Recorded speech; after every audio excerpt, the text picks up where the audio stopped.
एक फैमिली दिखाई जाती है जिनके 3 बच्चे हैं। इनकी सबसे बड़ी बेटी है वॉयलेट। वॉयलेट एक इन्वेंटर भी है। वो अपने टाइम के अंदर हर चीज को इन्वेंट करती रहती है। उसके पास जो भी चीज होती है वो अपने बाल बांधती है और उन चीजों को इस्तेमाल कर कर एक नई चीज बना लेती है। वहीं पर हमें दूसरा कैरेक्टर दिखाया गया है जिसका नाम है क्लाउस। इसने अपने घर में पड़ी हर किताब को पढ़ लिया था। इंटरेस्टिंग बात ये थी कि उसे बुक में लिखी हुई हर बात याद थी और हर पेज नंबर भी याद था। 2 बहन भाइयों की एक और बहन है जिसका नाम है सनी। ये सबसे छोटी और सबसे प्यारी कैरेक्टर है। इसकी सबसे ज्यादा शानदार बात ये थी कि ये हर चीज को चबा जाती थी, चाहे वो फिर कोई लकड़ी हो या फिर किसी टाइल का टुकड़ा। कहानी कुछ आगे बढ़ती है और हमें दिखाए जाते हैं कि बच्चों के पास एक बैंकर पहुंचते हैं। वो बैंकर अब बच्चों के पास आकर ये बताते हैं कि एक बुरे इंसिडेंट की वजह से तुम अपने पेरेंट्स को खो चुके हो। यानी कि वो बताते हैं कि तुम्हारे पूरे घर में आग लग चुकी है जिसका अभी तक कोई रीजन तो नहीं मिला है। तीनों बच्चे उस बैंकर के साथ अपने घर में पहुंचते हैं और देखते हैं कि हर तरफ हर चीज जल चुकी थी और उनके पेरेंट्स भी अब इस दुनिया में नहीं है। क्लाउस जाने से पहले एक रूम में एक दूरबीन को देखता है।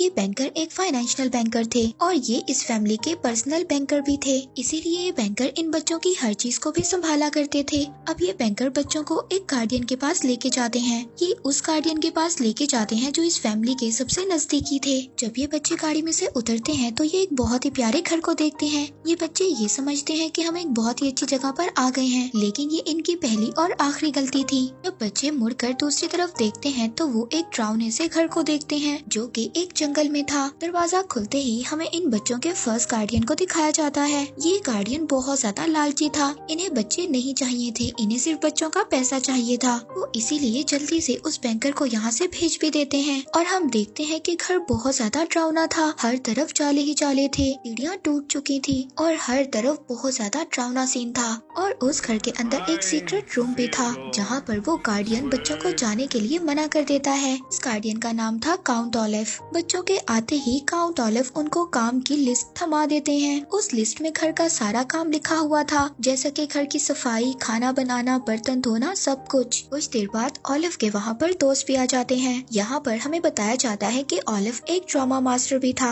इसके दोस्त बहुत ज्यादा बुरे और काफी खौफनाक दिखाई देते थे। ऑलिव बच्चों को बोलता है कि 8 बजे से पहले पहले मुझे डिनर चाहिए और इसके बाद वो अपने दोस्तों के साथ ड्रामा प्रैक्टिस करना शुरू कर देता है। उसकी ड्रामा प्रैक्टिस इतनी ज्यादा बोरिंग थी कि उसके सभी दोस्त वहाँ पर सो जाते हैं। दूसरी तरफ बच्चे जब किचन में जाते हैं तो उनको वहाँ पर चूहे और मरे हुए कीड़ों के अलावा कुछ भी नहीं मिलता। कुछ ना होने के बावजूद और काफी मुश्किलात की वजह से वो बच्चे फिर भी पास्ता रेडी करते हैं। न ज्यादा काम करने के बावजूद फिर भी काउंट ऑलिव बच्चों पर चिल्लाता है और कहता है कि तुम्हें तो बहुत बुरी सजा मिलनी चाहिए। इसी वजह से वो क्लाउस को मारता भी है। बच्चों के साथ पहले ही बहुत बुरा हो चुका था और वो अपने पेरेंट्स को भी खो चुके थे और काउंट ऑलिव भी बच्चों के साथ बहुत ज्यादा बदतमीजी कर रहा था। वॉयलेट तीनों बच्चों में सबसे बड़ी थी। अब वो ये कहती है कि जहाँ पर हम रह रहे हैं वही हमारा घर है। वो अपने बालों को बांधती है और एक छोटा सा एक्सपेरिमेंट करती है। वो वहाँ पर एक छोटा सा हट तैयार करती है जिसमें वो बच्चे बैठे थे और उनके पेरेंट्स की एक पिक्चर भी थी जिसके ऊपर रोशनी डालने से वो टेंट के ऊपर दिखाई दे रही थी। अगले दिन काउंट ऑलिव पहुँच जाता है बच्चों के साथ कोर्ट में और वहाँ पर ये साबित कर देता है कि वो इनका एक लीगल गार्डियन है। वो बच्चों का लीगल गार्डियन बनते ही बच्चों को मारने का सोचता है। वो सिर्फ ये सोच रहा था कि बच्चों को मारने के बाद सारी प्रॉपर्टी उसको मिल जाएगी, इसीलिए वो बच्चों को एक रेलवे ट्रैक पर छोड़ देता है, कार को लॉक कर कर। अब जब बच्चों को ये बात पता चलती है कि यहाँ पर ट्रेन आने वाली है तो तभी वॉयलेट जल्दी से बैंकर को कॉल करती है। बैंकर के पास भी ट्रेन चल रही थी, इसलिए उनको कोई भी बात समझ नहीं आती। वॉयलेट के माइंड में अब एक आइडिया आता है। वो एक ऐसा इंस्ट्रूमेंट बनाती है कि जिसे फेंकने से वो ट्रेन के ट्रैक को तब्दील कर सके। ऐसा करने में वो सक्सेसफुल भी हो जाती है। वो जैसे ही वो इंस्ट्रूमेंट को फेंकती है वो ट्रेन के ट्रैक को चेंज कर देती है। वॉयलेट अपने दोनों बहन भाइयों की जान को बचा लेती है।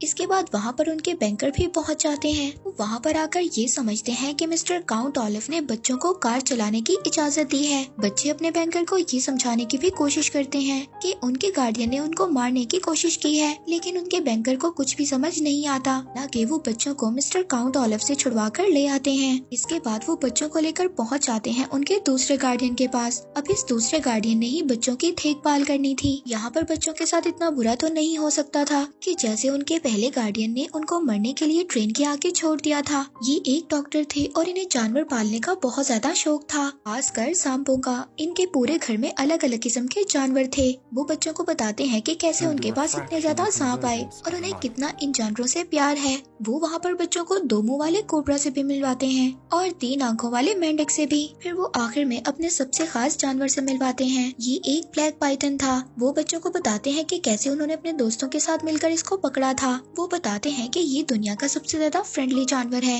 ये किसी भी इंसान को मार नहीं सकता। रात होने पर डॉक्टर गार्डियन उनको गाना भी सुनाते हैं। जी अब अपने दूसरे गार्डियन के साथ रहकर बहुत ज्यादा कंफर्टेबल फील कर रहे थे और वो इनको ये भी बताते हैं कि हमारे घर वाले भी हमें यही सॉन्ग सुनाया करते थे। अब वो डॉक्टर अगली सुबह सभी जानवरों और बच्चों को लेकर कहीं पर जाने वाले थे, तभी वहाँ पर एक और आदमी आ जाता है। ये आदमी उनको बताता है कि ये एक असिस्टेंट है। हालांकि बुलाया तो इसको डॉक्टर नहीं था, लेकिन ये आदमी एक बहरूपिया था। और यहाँ पर हमें पता चलता है कि ये आदमी कोई और नहीं बल्कि काउंट ऑलिव था। ये यहाँ पर भी बच्चों को मारने के लिए आ गया था। जे अपने गार्डियन को बहुत ज्यादा बताने की कोशिश करते हैं, लेकिन उनके गार्डियन ये समझ ही नहीं पाते कि बच्चे क्या इशारा कर रहे हैं। बच्चों के माइंड में एक आइडिया आता है। वो सांप के ऊपर कुछ लिखकर अपने गार्डियन के पास भेज देते हैं। अब डॉक्टर को ये बात समझ आ जाती है कि ये आदमी जो उनका असिस्टेंट बनकर आया है, ये एक बहरूपिया है। तब तक बहुत ज्यादा देर हो चुकी थी।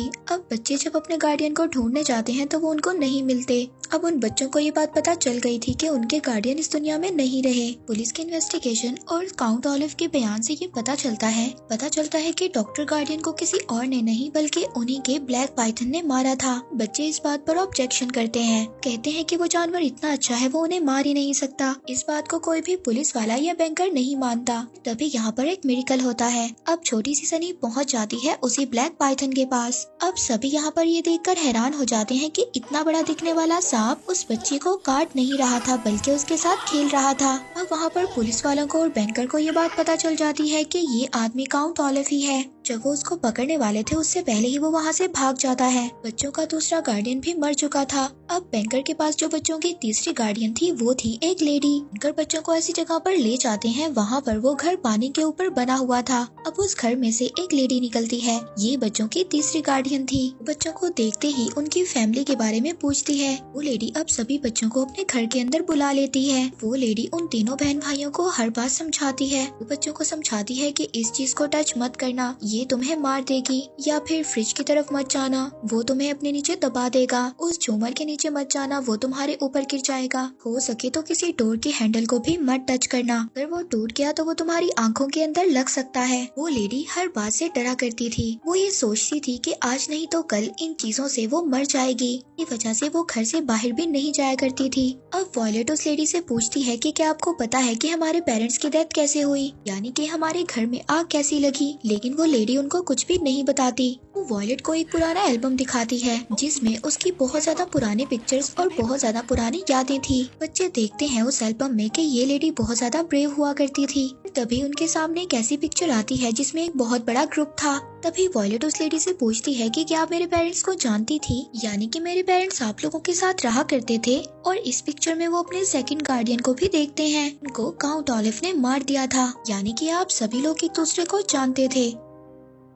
पर तभी वो लेडी उस एल्बम को बंद कर देती है और उसके बारे में बात करना भी बंद कर देती है। इसके बाद वो लेडी बच्चों को एक रूम में लेकर जाती है। यहाँ पर एक बड़ी सी कांच की विंडो थी। उस कांच की विंडो में से एक बड़ा सा समंदर नजर आता था। वो बच्चों को यहाँ पर अपने हस्बैंड की डेथ का भी बताती है कि कैसे उसके हस्बैंड की डेथ हो गई थी और उसके हस्बैंड को जोंक ने खा लिया था, जो कि इंसानों को सूंघ सकती है। इसके बाद अगले दिन बच्चे अपनी गार्डियन को लेकर मार्केट में जाते हैं और यहाँ पर एक और आदमी आ जाता है। ये एक कैप्टन था। कैप्टन उस लेडी से मीठी मीठी बातें करता है और उन्हें अपनी बातों में फंसा लेता है और बच्चे 1 मिनट में पहचान लेते हैं कि ये तो काउंट ऑलिव है। ये फिर से हमें नुकसान पहुंचाने के लिए आए हैं। बच्चे अपने गार्डियन को बहुत ज्यादा समझाने की कोशिश करते हैं। वो कहते हैं कि आप समझ जाएं, इन्होंने पहले भी हमारे गार्डियन को मार दिया था और ये अब भी हमें मारने आए हैं। मगर वो गार्डियन उनकी कोई भी बात नहीं सुनती और वो कैप्टन यानी कि काउंट ऑलिव को अपने साथ घर ले जाती है। घर पहुंचकर जब बच्चे अपनी गार्डियन को ढूंढते हैं तो उस वक्त तक काफी ज्यादा देर हो चुकी थी। वो देखते हैं कि वही शीशे वाली विंडो टूटी हुई थी और वहाँ पर एक सुसाइड नोट भी लिखा हुआ था। जब वो उस नोट को पढ़ने की कोशिश करते हैं तो उनको पता चलता है कि इस नोट में तो काफी ज्यादा ग्रामर मिस्टेक है। मगर वो यहाँ पर ये बात सोचते हैं कि उनकी गार्डियन तो कभी भी ग्रामेटिकल मिस्टेक नहीं करती थी।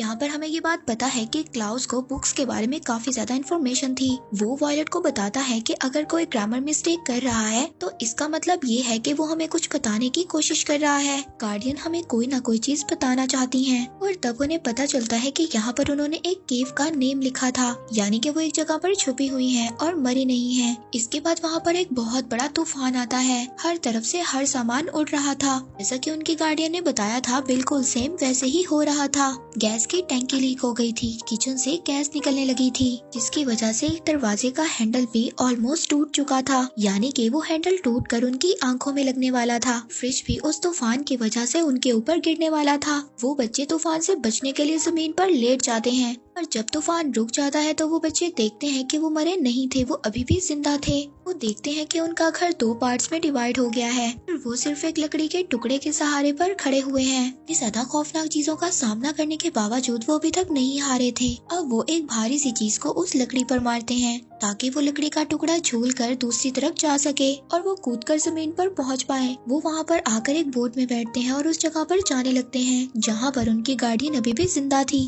उस गुफा में पहुंचने के बाद अपनी गार्डियन को आवाज लगाते हैं, जिसके बाद उनकी गार्डियन उनके पास आ जाती है। वो बच्चे अपनी गार्डियन से पूछते हैं कि आपके साथ क्या हुआ था, तो वो बच्चों को बताती है कि वो बहुत बड़ा जल्लाद था, उसने जबरदस्ती मुझसे वो नोट लिखवाया था। बच्चे अपनी गार्डियन को कहते हैं कि हम यहाँ पर आपको लेने आए हैं। पहले तो उनकी गार्डियन मना कर देती है, लेकिन फिर वो बच्चों के साथ जाने के लिए तैयार हो जाती है। अभी वो समंदर के दरमियान में ही थे, पर तभी वहाँ पर एक जोंक ने उनकी बोट पर अटैक कर दिया था। वहाँ पर पानी में से सभी जोंक उनकी बोट के अंदर आने लगी थी। तभी उन्हें अपनी तरफ एक और बोट आती हुई दिखाई देती है। अब उस बोट से हेल्प लेने के लिए जोर जोर से चिल्लाते हैं। ये बोट किसी और की नहीं बल्कि काउंट ऑलिव की थी। वो फिर से बच्चों के पास पहुँच गया था। वो उनकी गार्डियन का हाथ पकड़ता है और कहता है कि मैं तुम्हें छोड़ दूंगा। काउंट ऑलिव उनकी गार्डियन को पानी के अंदर ही छोड़ देता है, यानी कि काउंट ऑलिव ने उनकी तीसरी गार्डियन को भी मार दिया था। मगर तभी वहाँ पर बैंकर और पुलिस वाले भी पहुँच जाते हैं। अब यहाँ पर ये दोनों बहन भाई फिर से पुलिस वालों को बताने की कोशिश करते हैं कि काउंट ऑलिव ने कितने ज्यादा लोगों को मार दिया है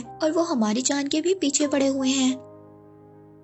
लेकिन वो बैंकर बिल्कुल भी बच्चों की बात नहीं मानते। अब यहाँ पर काउंट ऑलिव उन सबको अपने ड्रामा के लिए इनवाइट करता है। बच्चों को यहाँ पर समझ नहीं आ रही थी कि आखिर ये क्या करना चाहता है, पर तभी क्लाउस को पता चलता है कि ये एक बुक की वजह से ऐसा कर रहा है। क्लाउस अपनी बहन को बताता है कि अगर हम दोनों की शादी अलग अलग हो जाती है तो हम दोनों अपनी प्रॉपर्टी के लिए लीगल नहीं हैं। तभी उन्हें ये बात समझ आती है कि काउंट ऑलिव एक प्लानिंग कर रहा है, यानी कि वो वॉलेट से शादी कर लेगा और जैसे ही वो वॉलेट से शादी करेगा तो उसकी सारी प्रॉपर्टी उसके नाम हो जाएगी। वॉलेट उससे शादी करने के लिए मना कर देती है और कहती है कि कोई भी तुम्हारी इस ड्रामा पर यकीन नहीं करेगा। कहती है कि जब तक शादी एक लीगल जज के सामने नहीं होती तब तक शादी नहीं मानी जाती। तभी काउंट ऑलिव उसको कहता है कि ये बात तो मैंने पहले ही से सोच रखी थी, इसलिए मेरी नेबर यहाँ पर मुझे हेल्प करने के लिए आई है। उसको तो यही लगेगा कि वो एक ड्रामा का हिस्सा है। यहाँ पर वॉलेट बिल्कुल काउंट ऑलिव को मना कर देती है कि मैं ऐसा बिल्कुल भी नहीं करने वाली। पर तभी यहाँ पर काउंट ऑलिव एक बुरी हरकत करता है। उसने उनकी सबसे छोटी बहन सनी को पकड़ लिया था और घर के सबसे ऊपर वाली मंजिल पर बांध दिया था। कहता है कि अगर तुमने मुझसे शादी से मना किया तो मैं तुम्हारी बहन को इतनी ऊंची बिल्डिंग से नीचे गिरा दूंगा। अब मजबूरन वॉलेट को हाँ कहना पड़ती है और यहाँ पर स्टार्ट हो जाता है काउंट ऑलिव का ड्रामा। मगर अब भी क्लाउस ने हार नहीं मानी थी। वो ये सोच रहा था कि अगर वॉलेट इस सिचुएशन में होती तो क्या करती।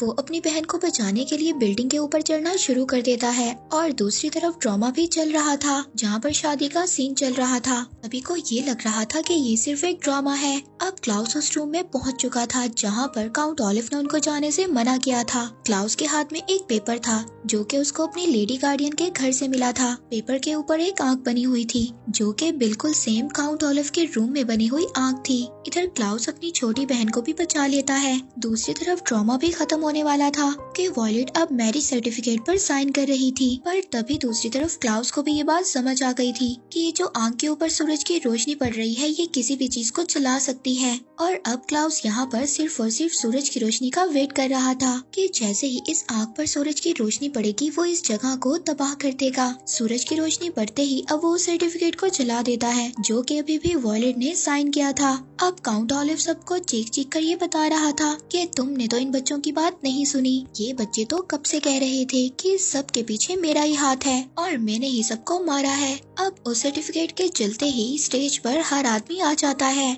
जो कि उस ड्रामे का हिस्सा बना हुआ था। और इसके बाद काउंट ऑलिव को सजा हो जाती है। अब काउंट ऑलिव की रियल सजा से पहले जज उसे वही सारी सजा देता है जो इन बच्चों ने अब तक बर्दाश्त किया था, यानी कि काउंट ऑलिव को सबसे पहले एक ट्रेन की पटरी पर बांध दिया जाता है। उसे जोंक से भरी हुई बोट के अंदर भी छोड़ दिया जाता है। इसी के साथ उसे सांपों से भरी हुई जगह पर भी रखा जाता है। दूसरी तरफ बैंकर के पास अभी भी बच्चे थे जिनका अभी तक ना तो कोई गार्डियन था, ना ही कोई ऐसा इंसान जो उनका ख्याल रख सके। बैंकर उनको कहते हैं कि जाने से पहले मैं तुम्हें एक ऐसी जगह पर लेकर जाना चाहता हूँ। उन बच्चों के बैंकर उनको ले जाते हैं उनके घर पर, जो कि पूरी तरह से जलकर बर्बाद हो गया था। जब बच्चे अपने घर में पहुँच जाते हैं तो वहाँ पर क्लाउस को एक लेटर मिलता है जो कि उनके पेरेंट्स ने लिखा था। लेटर आने में काफी ज्यादा देर हो चुकी थी, लेकिन उस लेटर के आने से पहले ये घर पूरी तरह से जल चुका था और उनके पेरेंट्स की भी डेथ हो गई थी। वॉयलेट और क्लाउस वो लेटर पढ़ते हैं और इसी के साथ ही यहाँ पर इस सीरीज का एंड हो जाता है।